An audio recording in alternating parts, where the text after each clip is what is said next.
같아요. 처음 또 경험했고요. 집회 왔는데 주일학교 내가 세미나 왔나 착각할 정도로 아무튼 교회가 분위기가 너무 좋습니다. 계속 마치는 시간까지 여러분들이 말씀의 은혜를 받으시고 또 여러분의 삶 가운데 아직 풀어지지 않는 부분들이 있잖아요. 예수는 믿었는데 뭔가 이게 아직 해결되지 않는 것들이 많아요. 그런 것들이 있는데 결국은 여러분 먼저 부탁을 드리면 성경을 많이 보십시오. 성경을 많이 읽으시면 돼요. 많이 읽고 기도를 많이 하십시오. 그리고 성경 읽을 때 성경에 그 주석 달라는 거 주석 보지 마시고, 주석 보면 여러분들의 은혜가 안 돼. 그냥 없는 걸 사셔서 그냥 읽어 나가세요. 그래서 성경은 하나님의 감동으로 기록된 책이거든요. 성령께서 읽다 보면 알게 해주셔요. 저도 거의 한 60, 70독 됐을 때까지, 60독 이상 될 때까지는 몰랐어요. 그런데 65독 좀 넘어가니까 성경이 그림이 그려지기 시작하고 아브라함이 보이고 그리고 이삭이 보이면서 계속해서 인물이 보이고 배경이 보이고 보이기 시작하더라고요. 계속 그냥 읽으십시오. 그리고 여러분들이 그 주석 봐봐야 은혜 안 돼. 은혜 안 되고 그 앞부 이 성경은 앞뒤 문맥을 갖고 연결이 되어 있기 때문에 그 연결을 이렇게 읽으시면 또 계속해서 읽으시면 그것이 성령께서 내가 지금은 몰라도 나중에 알게 합니다. 그러면 내가 기도가 필요할 때 환경이 처해지잖아요. 그 문장이 딱 떠올라. 하나님이 그렇게 딱 갖다 줘요. 그런 은혜가 있기를 원합니다. 사도행전에 예수님 곁에 사도행전에 보면은 예수님 곁에 무리들과 제자들이 있어요. 무리들과 제자. 무리와 제자의 차이는 첫 번째 신앙 고백의 차이겠죠. 그리고 무리는 신앙 고백이 관심이 없습니다. 그리고 그저 기적만 보고 따라다니고 먹을 것 주고 하니까 그냥 좋아서 그냥 헬렐리 하고 따라다니면서 또 무슨 신령한 기적이 또 없나, 또 무슨 다른 기적 무엇을 또 색다른 걸 안 보여주나 그것을 보고 쫓아다니는 것이 무리예요. 무리. 그리고 무리와 제자의 차이는 삶의 차이라고 볼 수 있어요. 하나님 말씀을 들었을 때 무리는 듣고 말씀대로 살려고 하지 않아요. 그리고 자기를 부인하고 내 생각을 그러니까 들려지는 말씀하고 내 생각과 들려지는 말씀과 다를 때 있죠. 차이가 날 때는 말씀을 딱 차단시켜 버리고 살려고 하지 않습니다. 그리고 사명을 감당하려고 하지도 않습니다. 사명을 감당하다가 이제 고난이 좀 오면 이것이 자기 십자가인 줄 알고 지고 가는 삶을 있어야 되는데 그냥 무리는 그런 삶이 없어요. 피곤해 힘들면 내려놔 버려요. 또 제자의 삶이 있습니다. 자기 생각하고 들려주는 말씀이 내 생각하고 다르면 하나님의 말씀은 취하기 위해서 자기의 생각, 자기의 삶을 버리고 삶을 쫓아가고 사명을 감당하다가 고난이 와도 십자가를 내려놓지 않고 그 사명을 끝까지 감당하고 나가는 삶을 살아갑니다. 자, 이것이 무리와 제자의 차이인데 여러분 남을 평가할 거 없어요. 이럴 때 얼른 생각할 때 그냥 누구 들어야 되는데 그럴 거 없어. 그럴 거 없죠. 오늘 그냥 나를 생각해. 남 생각하지 마시고 그냥 자기를 한번 평가를 해 보십시오. 내가 무리인가, 내가 제자인가, 내가 이 시대에 주님 곁에 있다고 하는 사람인데 내가 무리로서의 삶을 살아가고 있는가, 제자로서의 삶을 살아가고 있는가. 여러분 삶이 제자의 삶이 되기를 축원합니다. 우리 옆에 분에 우리 제자의 삶을 삽시다. 네, 절 쳐다보지 마시고요. 제자의 삶을 사시길 바랍니다. 자, 한번 본문 27절을 같이 한번 보겠습니다. 27절 시작. 예수와 제자들이 빌립보 가이사라 여러 마을로 나가실새 길에서 제자들에게 물어 이르시되 사람들이 나를 누구라고 하느냐. 예, 지금 가이사 빌립보는요, 예수님 당시 예수님을 죽이려고 했던 헤롯 왕이거든요. 예수님이 제자들에게 세상 사람들이 나를 누구라고 하더냐, 이 질문이 굉장히 중요한 질문입니다. 다메섹 도상에서 바울이 예수를 만났을 때 주의 누십니까? 나는 네가 핍박하는 예수라, 이 사실을 그가 알고 그가 믿고 안 믿고 따라서 그 인생이 하늘과 땅의 따위가 되는 거예요. 네가 핍박하는 예수다, 이 말을요, 믿고 안 믿고가 완전히 하늘과 땅 차이 나요. 그리고 이 사울이 변화됐잖아요. 예수님은 자기 제자들에게 나를 누구라고 생각하느냐, 이걸 지금 묻습니다. 주님이 우리들의 신앙 고백을 듣기를 원하시거든요. 요한복음 17장 3절에 영생은 유일하신 참 하나님과 그 보내신 자 그리스도를, 예수 그리스도를 아는 것이라고 그랬어요. 여러분, 예수님은 아시길 바래요. 우리가 알으면 얼마나 아느냐가 중요해요. 그러면 하나님을 아시라고 그러면 하나님을 아시는 거예요. 나 하나님 알아요. 알죠. 그런데 하나님을 아는 것은 하나님이 인간을 향해서 무슨 계획과 어떤 뜻을 가지고 계시는지, 또 어떤 일을 하고 계시는지, 우리가 기도할 때 대상이 있어야 되잖아요. 대상. 그분이 누구냐라는 거죠. 그분이 내가 기도할 때 들어줄 수 있는 분이냐 없는 분이냐, 굉장히 중요하죠. 예수 그리스도를 알 때에 거기에 구원이 있고 영생이 있고 성령이 주어지고, 알고 믿는 믿음 안에서 온갖 은혜와 복이 주어집니다. 예수를 아는 것이 중요해요. 거기에 구원이 있죠, 영생이 있죠, 성령이 있죠. 이게 그 안에 여러분 은혜 있죠. 하나님 은혜라고 그러잖아요. 은혜가, 그 은혜라는 안에 누가 있냐면 하나님의 가장 좋은 것 거기 안에 다 들어있어요. 그래서 그 은혜를 취하는 것 딱 하나, 할 수 있는, 은혜를 취할 수 있는 하나 방법, 기도밖에 없어요. 기도로서 내가 그 은혜 안에 있는 거를 하나님이 주시려고 딱 보관해 놓은 거를 우리가 기도로 해서 끌어당기는 거예요. 이런 말을 하면 땡긴다 하면 좀 그러겠지만, 기도해서 우리가 응답을 받는 거예요. 그냥 쉽게 우리가 말할 때 그냥 땡긴다 생각하시면 돼. 그냥 그다음 막 고무줄 땡기다가 탁 놓으면 상대방이 놓으면 아예 하겠지만 그런 것이 아니겠고요. 그러므로 중요한 질문이, 예수님이 너 나를 아냐? 너희들은 나를 누구라고 하느냐? 이게 굉장히 중요합니다. 사람들이 나를 누구라고 하더냐? 그때 28절에 제자들의 대답을 한번 들어볼까요? 28절 시작. 제자들이 여짜와 이르되 세례 요한이라 하고 더러는 엘리야 더러는 선지자 중에 하나라 하나이다. 제자들이 무리들에게 들은 말은 예수님께 그냥 전달해 줬어요. 어떤 사람은 세례요한, 어떤 사람은 엘리야라고 하시던데요. 예수님의 능력을 보고 엘리야라고 했고, 말라기 3장에 메시아가 앞으로 올 것인데, 메시아가 오기 전에 길을 예비하기 위해서 엘리야라는 자가 올 것이다. 이 엘리야는 사실 세례 요한입니다. 세례 요한이 엘리야 흉내를 냈습니다. 광야의 삶에서 약태토를 입고 메뚜기를 먹고 석청을 먹었는데, 그 구약의 엘리야의 삶을 그대로 흉내낸 거예요. 그래서 그는 오리라 한 엘리야로서의 오실 예수 그리스도의 길을 준비하는 것이라 예언이, 그것이 말라기 3장에 있는데, 세례 요한이 엘리야인데, 이것을 사람이 모르니까 말 그대로 엘리야다, 능력으로 보아도 앞으로 아마 메시아가 올 것 같다, 이 사람이 메시아기를 예비하는 엘리야쯤 되는 것 같다, 지금 사람들의 생각입니다. 그러면 이렇게 고백을 한다. 하도 능력이 많고 하도 성실하게 그분이 사니까 그냥 이제 엘리야라고 했던 거예요. 또 어떤 사람은 선지자 중 그냥 하나다.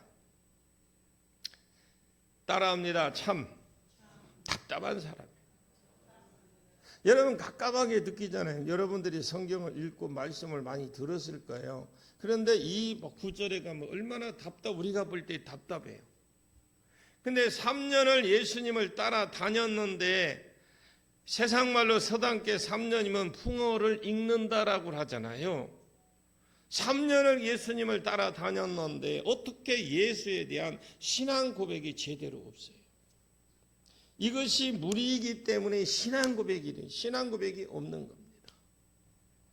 자, 3년을 예수님이 자기가 하나님의 아들이라는 것을 가는 곳마다 가르치고 설교를 전해주고 또 이사야 35장 5절에서 7절 말씀에 메시아의 고유 사역이 있습니다. 앞으로 메시아가 오면 이런 일들을 할 것이다. 보이지 않는 자를 보게 하고 안전병이가 일어나고 또 듣지 못하는 자 듣고 죽은 자가 살아나고 가난한 자에게 복음이 전파된다.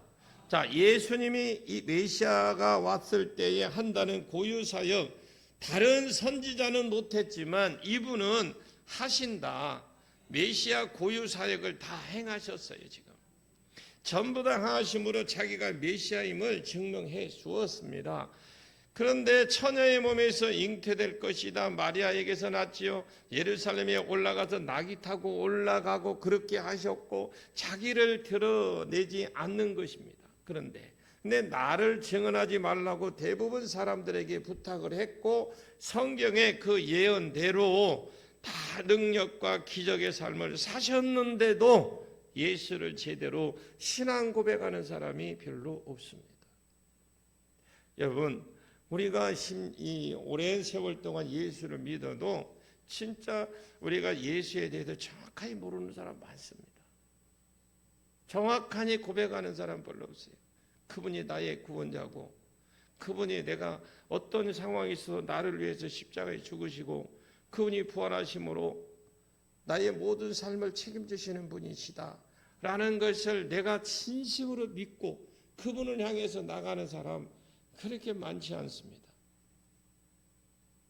때로는 저도 그럽니다. 하나님, 너무 힘들고 어려울 때에 너무 힘들고 몸이 지쳐갖고 있을 때 하나님 여기까지 하면 안 될까요? 그러면은 그 다음 대답이 없어요. 여기까지 하고 좀 쉬면 안 될까요? 이제 그러면 그리고는 대답이 없어요. 그럼 그냥 대답 없는 것이 그냥 하라는 줄 알고 그냥 여기까지 왔어요. 여러분, 예수님 만나십시오. 예수님 만나면 인생의 방향이 바뀝니다.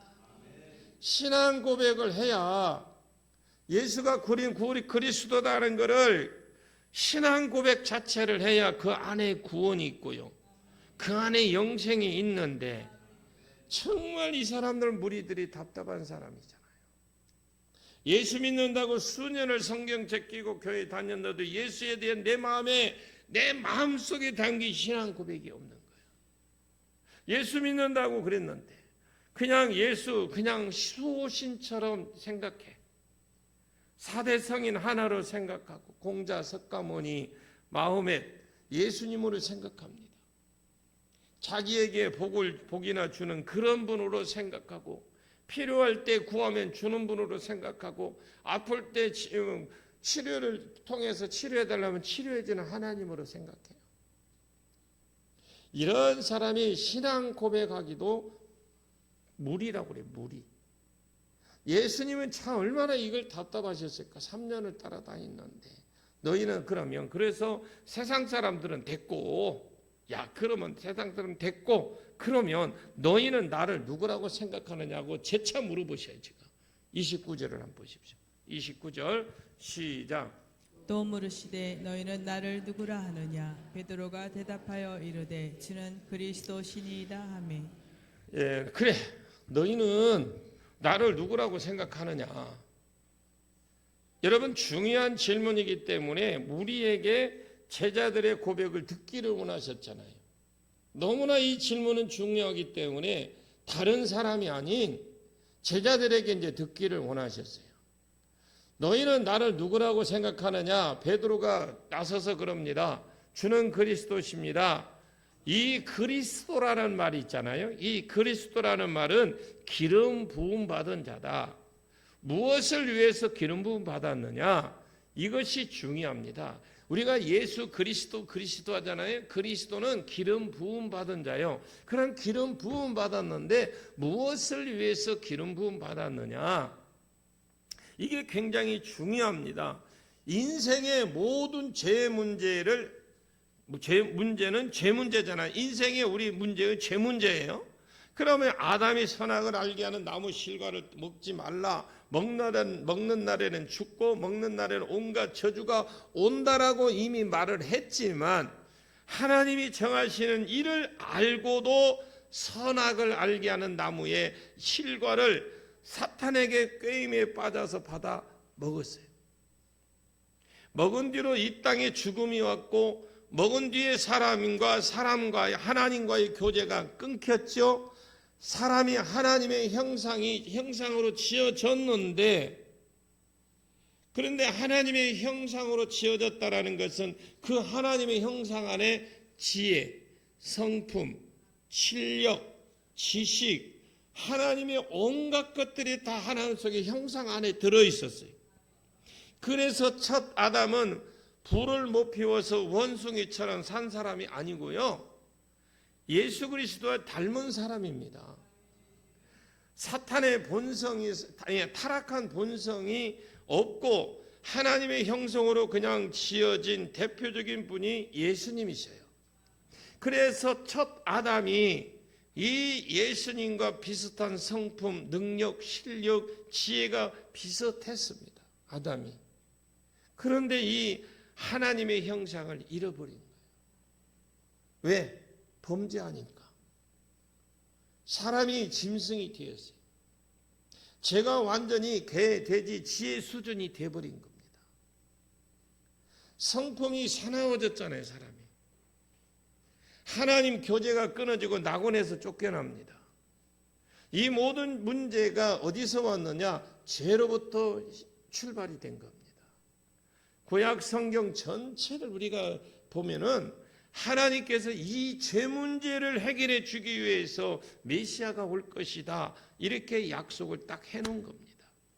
구약 전체는 뭐냐면요, 이 죄 문제를 해결해 줄 것이라는 약속이에요.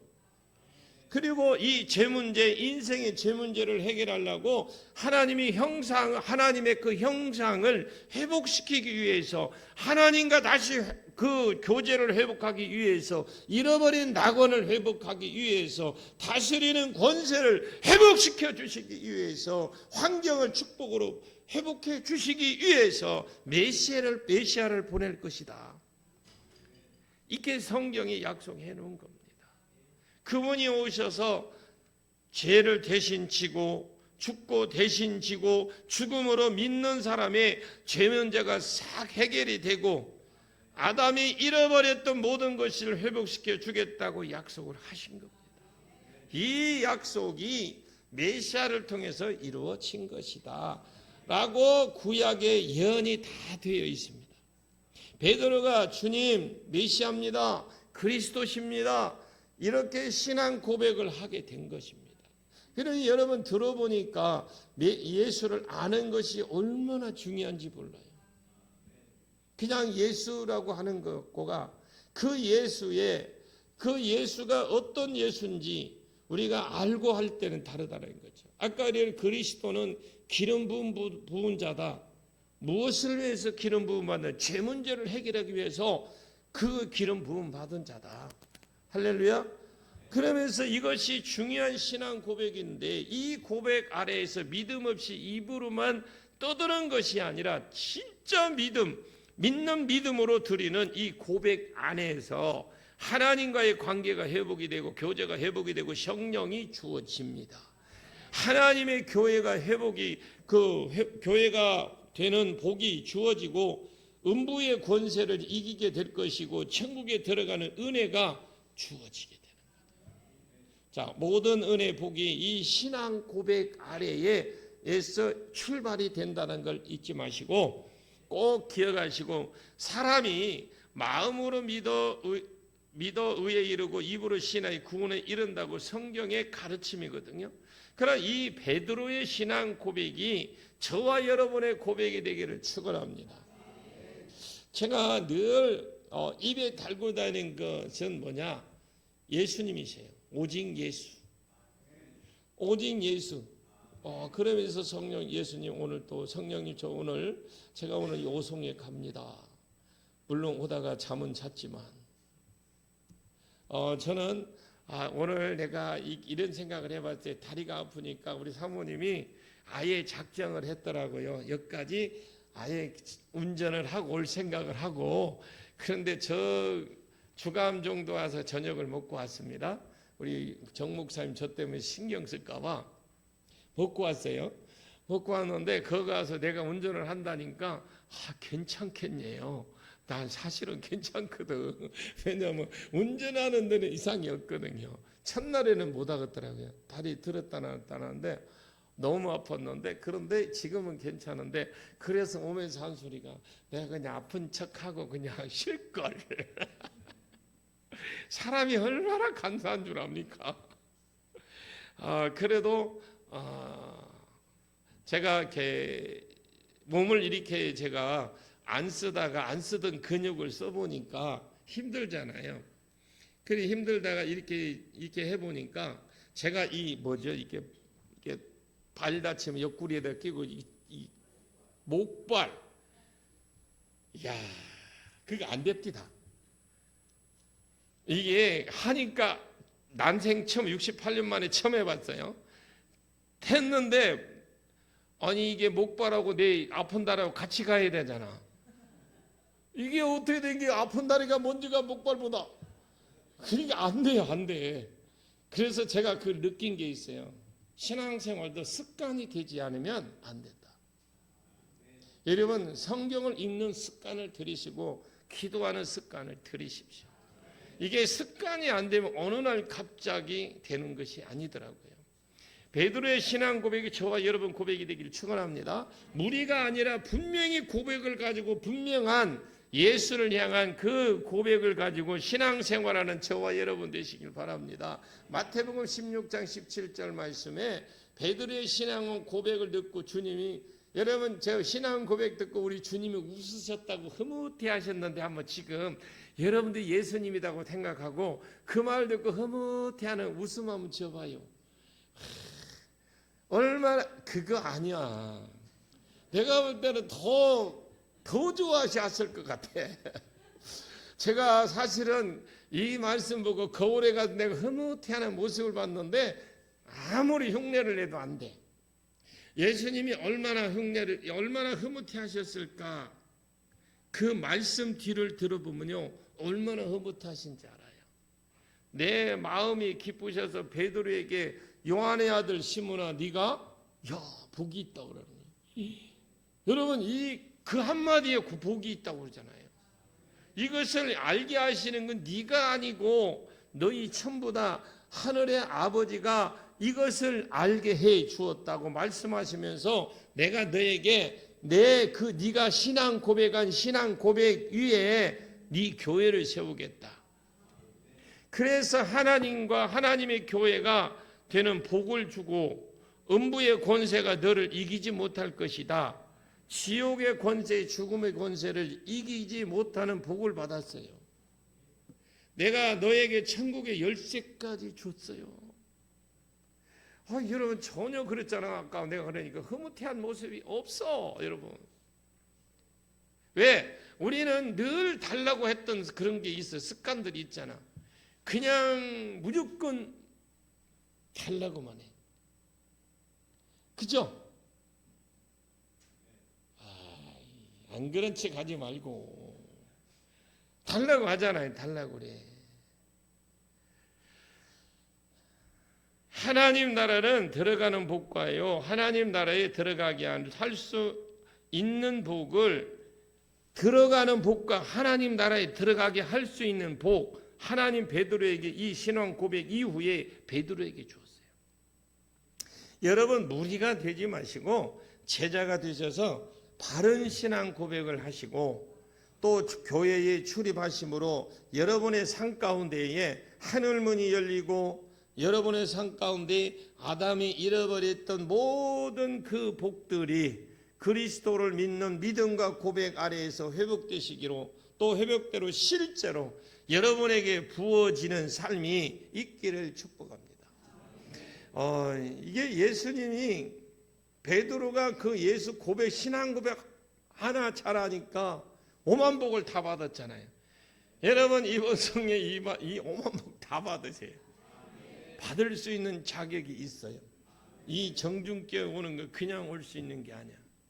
내가 볼 때 그냥 올 수 있는 게 아니에요. 특별하신 분만 온 것 같아. 아까 우리 학생들 봐봐. 얼마나 율동도 잘하고 찬양을 잘해요.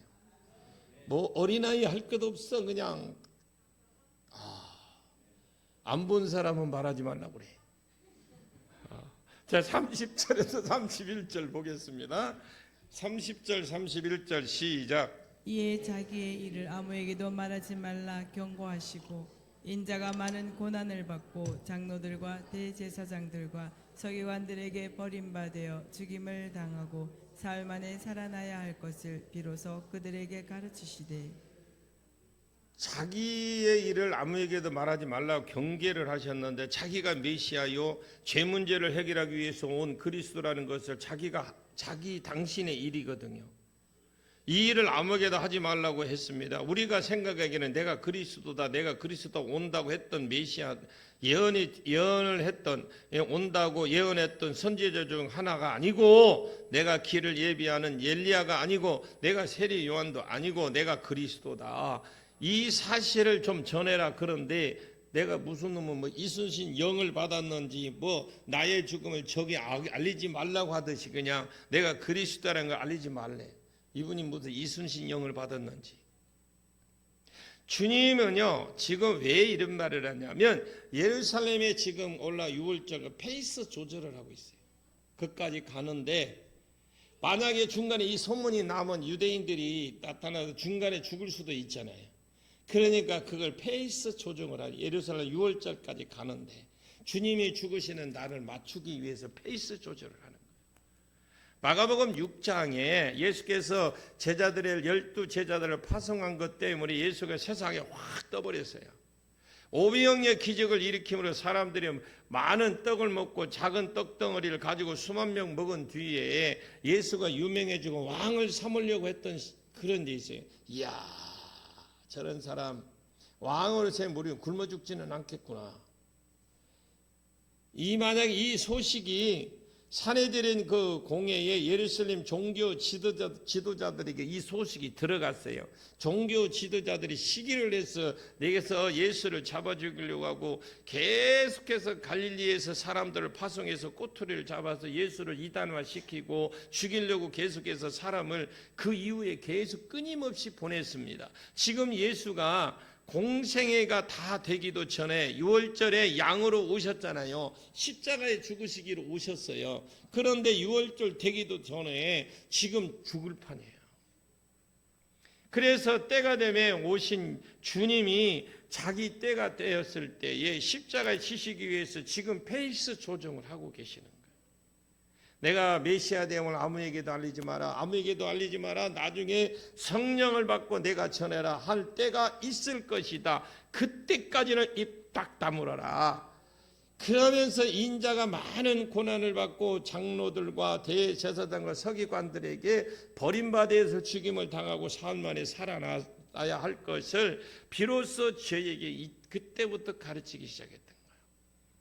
주님이 우리 죄를 해결해 주기 위해서 기름 부음 받은 분입니다 라고 고백을 하니까 주님이 메시아입니다.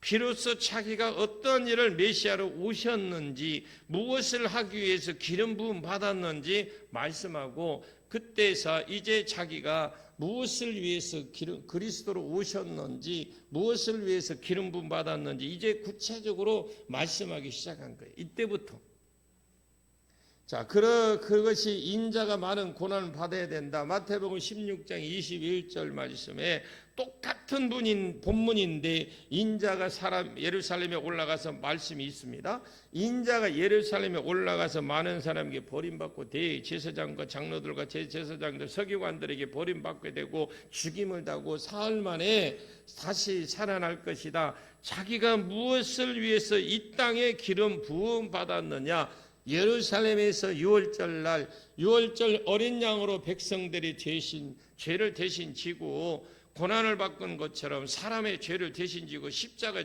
죽기 위해서 이 땅에 오신 거예요. 여러분 예수님을 잘 아셔야 돼요. 그 예수님만 잘 알아도 기도할 때에 여러분 응답이 속도가 빨라질 거예요.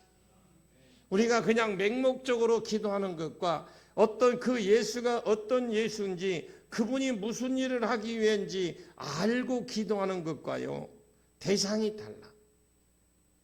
그래서 우리가 기분 따라 하는 게 아니라 그 예수가 어떤 분이신지, 왜 예수가 이 땅에 와서 죄 없으신 분이 왜 죽어야 되느냐, 그냥 어느 정도 기본적으로 아는 것이 아니라 확실히 알으셔야 돼요. 제대로 아셔야 돼요. 그러기 위해서는 여러분들의 말씀을 계속 보십시오.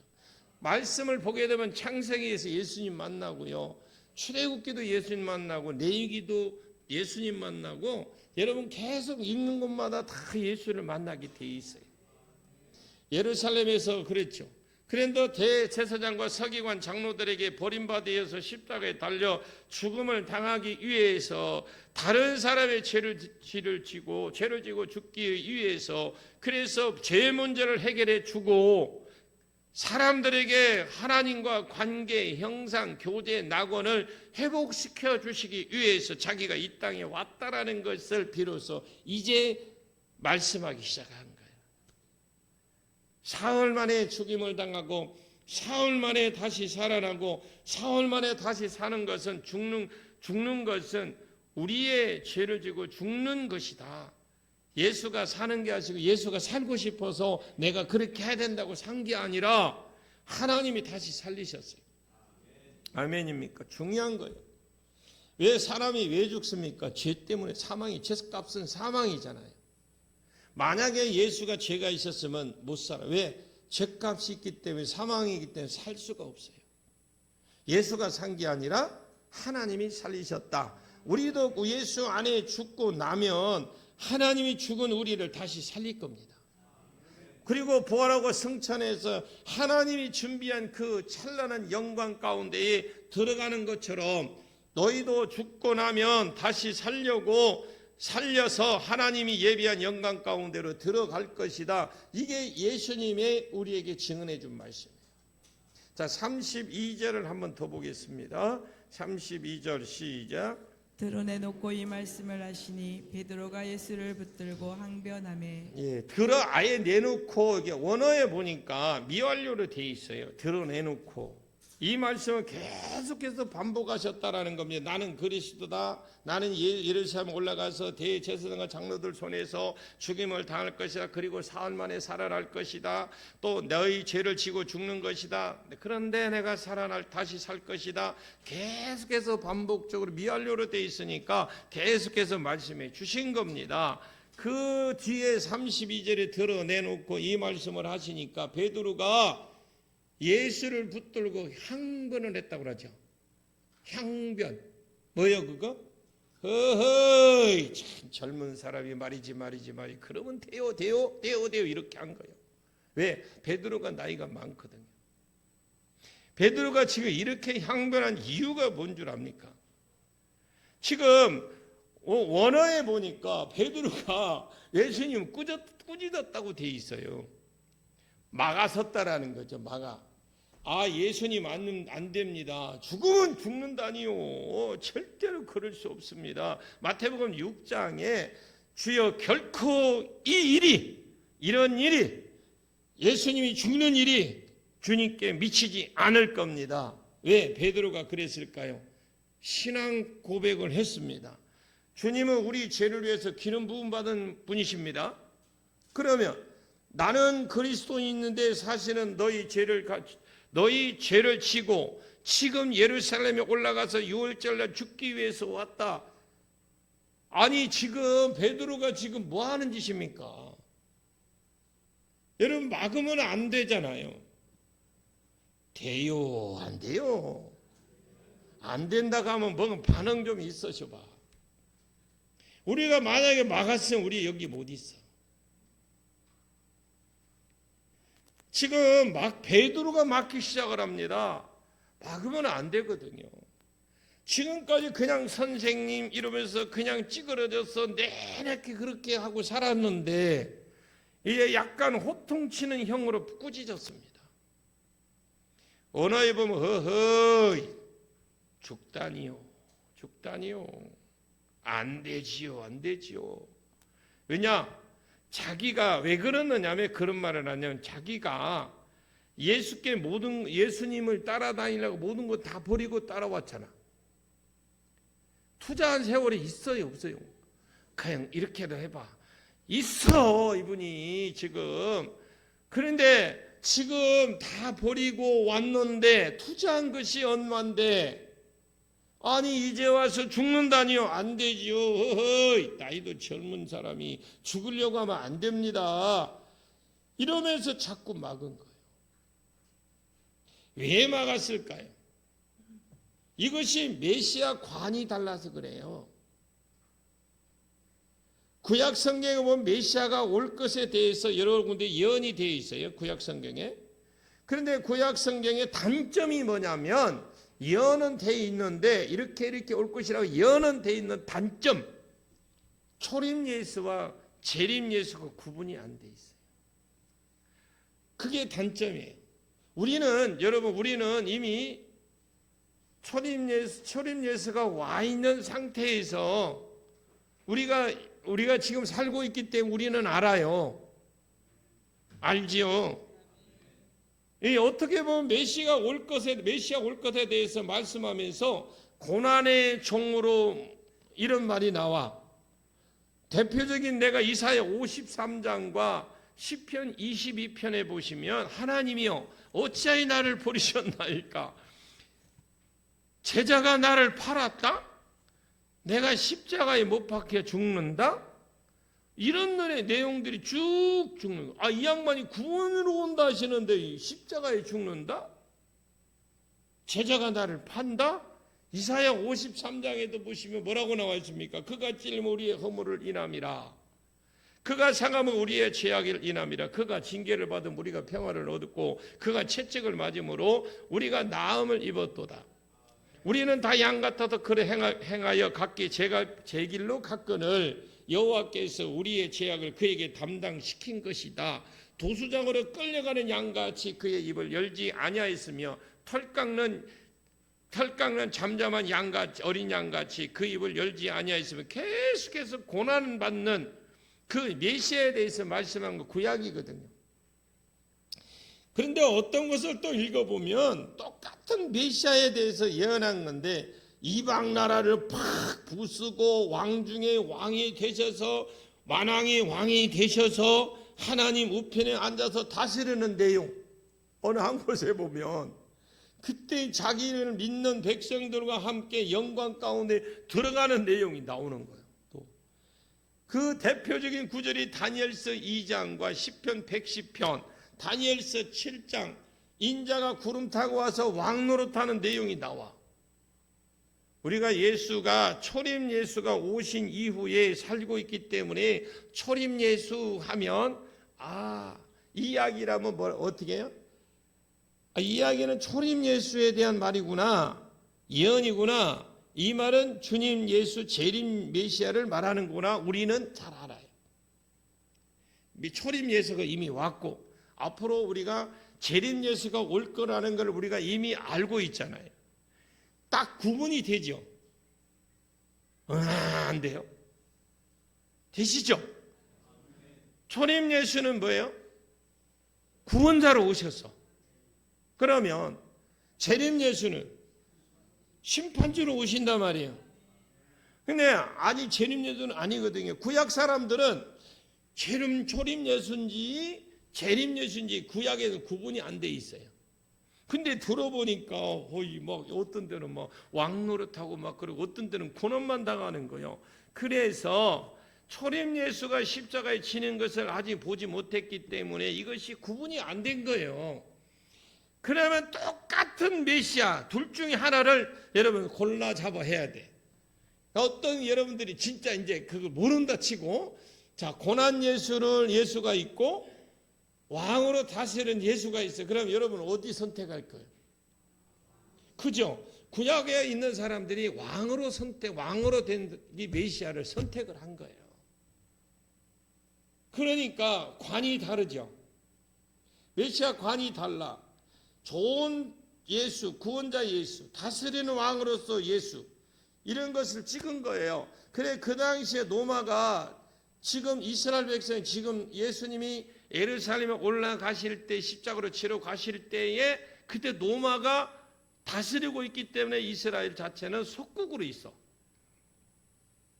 메시아가 오면 이 메시아, 이 노마를 그냥 확 부수고 다윗처럼 아둘람 공동체에 있었던 그 400명이 이 사람들이 나라의 한 중심 한 자리씩 차지했잖아요. 그것처럼 우리도 새로운 나라를 이끌어 만들어낼 이스라엘 나라로 부각되는 것처럼 메시아가 오면 노마를 부수고 하나님이 꿈꾸던 이스라엘 세계가 이루어질 거라고 그렇게 믿고 기다리고 있었어요. 이게 구약의 사람이에요. 그래서 다른 사람은 메시아인지 알지 못 알아도 제자들은 그때 당시에 기름 부음 부름 받을 때에 기적들을 보았잖아요.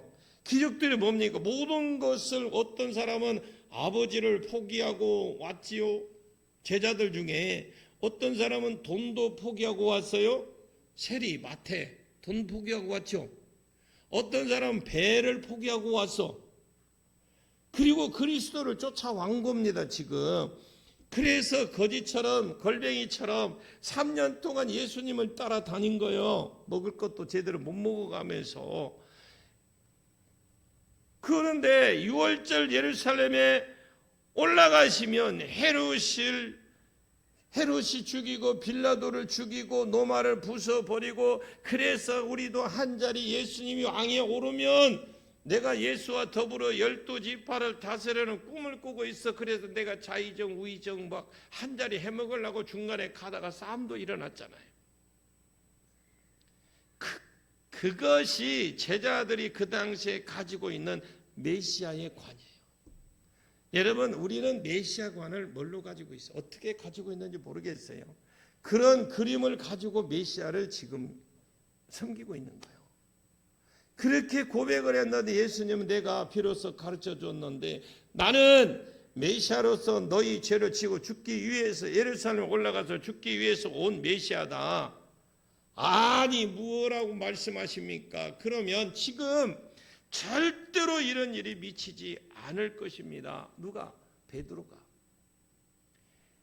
이걸 틀어막고 있습니다. 베드로가 뭐라냐? 나는 믿음, 소망, 사랑 제일 중에 그 중에 제일 의리인데 의리를 가지고 있는 사람입니다 라고까지 했어요. 근데 예수님 뭐라고 하셨냐? 33절을 볼까요? 33절 시작. 예수께서 돌이키사 제자들을 보시며 베드로를 꾸짖어 이르시되 사탄아 내 뒤로 물러가라. 내가 하나님의 일을 생각하지 아니하고 도리어 사람의 일을 생각하는도다 하시고. 지금 베드로가 예수님을 위해서 한 말입니다. 자기도 위해서 한 말이겠지만 예수님을 위해서 소홀입니다. 근데 아니, 예수님 죽다니요, 내가 어쨌든 지켜보고 지킬 테니까 절대로 이런 일이 안 일어날 것입니다. 그래도 내가 그래도 한 성깔 하는데 괜찮습니다. 걱정하지 마십시오. 그러면 이제 우리 예수님이 그래도 배씨뿐이구나. 어이 배씨, 나중에 한 자리 너 연희정 해라. 이렇게 나와야 되잖아. 근데 사탄아 내 뒤로 물러가라 그래요. 사탄아 내 뒤로 물러가라. 마태복음에서는요, 나는 너를 넘어지게 하는 자로다. 내가 하나님의 일을 생각하지 아니하고 사람의 일을 생각하면 베드로니 사탄입니까, 여러분? 이것은 사탄도 꾸짖는 말이고 베드로도 같이 꾸짖는, 베드로 안에 있는 이 사탄도 꾸짖고 베드로도 함께 꾸짖는 말입니다. 사단이 두 개의 메시아관 중에서 자기의 입맛에 고르게 하고 입맛대로 고르게 하고 주님이 묻지도 아니하고 자기 입맛대로 왕으로 다스리는 메시아를 선택하게 한 거예요, 사탄이. 여러분, 사단에게 속지 마십시오. 우리가 이런 예수 믿는 사람 속고 사는 게 너무 많습니다. 그리고 예수를 그 메시아 관을 가지고 예수가 죽는다고 하니까 올라가면 예수님이 올라가면 노마에 저 예루살렘 올라간 노마에 그냥 관절을 때려 부시고 싹 그냥 쓰리 해버리고 왕으로 앉으시면 우리가 한 자리 할까 그게 생각하고 있는데 못 올라가도록 지금 베드로가 조정해서 틀어막고 있는 거예요. 베드로 안에서 그래서 사단이라고 말했고 베드로도 함께 꾸짖는 겁니다. 베드로는 이것을 영분별을 해야 되는데 전혀 분별할 생각도 안 하고 그냥 자기 생각을 믿고 사단의 도구가 되어서 주님의 지금은 하시는 일을 틀어막고 있다고요. 혹시입니다. 여러분이 나 때문에 우리 가정에 나 하나 때문에 혹시 복을 틀어막고 있지는 않았는지, 내 사업장에 틀어막고 있지는 않는지, 내가 섬기는 교회에 부흥을 틀어막고 있지는 않는지, 우리는 우리 스스로 우리 자신을 돌아봐야 돼요. 여러분이 확실한 믿음을 가지십시오. 지금 베드로도 꾸짖는 말이고 베드로 안에 있는 사탄도 꾸짖고 있습니다. 둘 다 꾸짖어요. 이것을 사람의 일을 생각하지 아니하고 하나님의 일을 생각하지 아니하고 사람의 생각을 하는도다. 하나님의 일이 뭘까요? 예수가 십자가의 죽음으로 인류를 구원하는 게 하나님의 일입니다. 모든 사람이 죄 문제를 해결해주고 예수가 십자가의 죽음으로 죄 문제를 해결되고 죄 문제가 딱 해결됨으로 아담이 잃어버린 것들 모든 것들이 회복되는 복을 인류에게 안겨주는 것이 하나님의 꿈이고 하나님의 계획이고 하나님의 이 일을 과정 가운데 진행하고 계신다. 하나님의 이런 생각을 하지도 아니하고 사람의 일을 생각하는데 어쨌든 자기 유리한 대로 성경을 풀어서 자기에게 도움이 되고 자기가 한 자리 할 것만 꿈꾸고 있습니다. 한 번도 딱 나서야 돼. 나서도 딱 한 번만 나서야 되잖아. 그잖아요. 그런데 두 번째 나선 게 문제예요. 그래, 나서기 협회 회장이 베드로입니다. 34절 한번 볼까요? 34절 시작. 무리와 제자들을 불러 이르시되 누구든지 나를 따라오려거든 자기를 부인하고 자기 십자가를 지고 나를 따를 것이니라. 아멘. 예, 지금 무리와 제자의 차이가 무엇이었습니까? 신앙 고백이 있고 없고 또 삶이 있고 없고입니다. 드디어 예수님이 삶에 대해서 지적을 합니다. 예수와 무리와 제자들 불러 이르시되 누구든지 나를 따르려거든 너희가 무리로 살려면 몰라도 적어도 나를 따라오려고 한다면 제자가 되려고 한다면 그 말씀이거든요. 제자가 되기를 축원합니다. 평생 무리로 살지 마시고 제자로 사십시오. 누구든지 나를 따라오려고 내 제자가 되어 나를 따르려고 한다면 반드시 명심해야 될 제자의 도가 있다라고 명심을 합니다. 제자의 도가 뭐냐? 자기를 부인하는 거예요. 자기를 부인하는 것입니다. 들려지는 말씀과 내 생각이 다를 때 내 생각을 버리고 들려지는 말씀을 쫓는 것이 자기를 부인하는 거예요. 사람마다 자기가 왕이잖아. 예수를 만나기 전에 모든 인생이 자기가 왕입니다.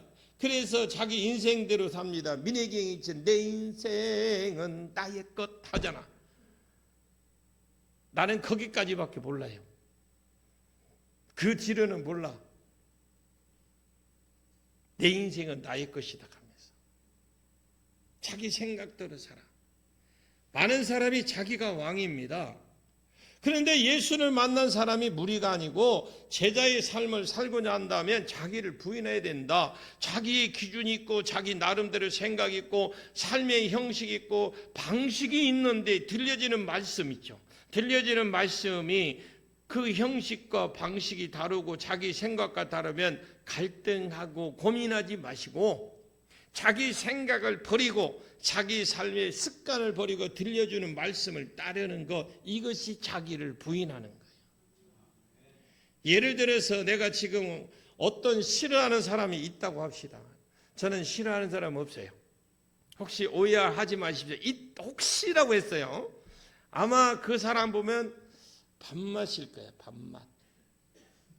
그런데 성경을 딱 읽는데 아니면 기도하는데 음성이 들렸어요. 내 이웃을 내 몸과 같이 사랑해라. 저 사람 내 이웃이 아닙니다. 주님 그래버려. 그 뒤에 읽어보니까 내 원수를 내 몸과 같이 사랑해라. 원수가 줄이거든 먹이고 원수가 목말라거든 마시워라. 이러는 음성이 들리거나 성경을 읽다가 지금 이것이 내 생각하고 달라도 이렇게 다를 수가 없잖아요. 내 생각하고 다르도 이렇게 다를 수가 없어. 닮은 구석이 이만큼도 없어. 완전히 딴 말씀입니다. 자기를 부인하면 안 되는 사람은요, 자기 부인이 안 되는 사람은 이럴 때 딱 자기 생각을 쫓아가.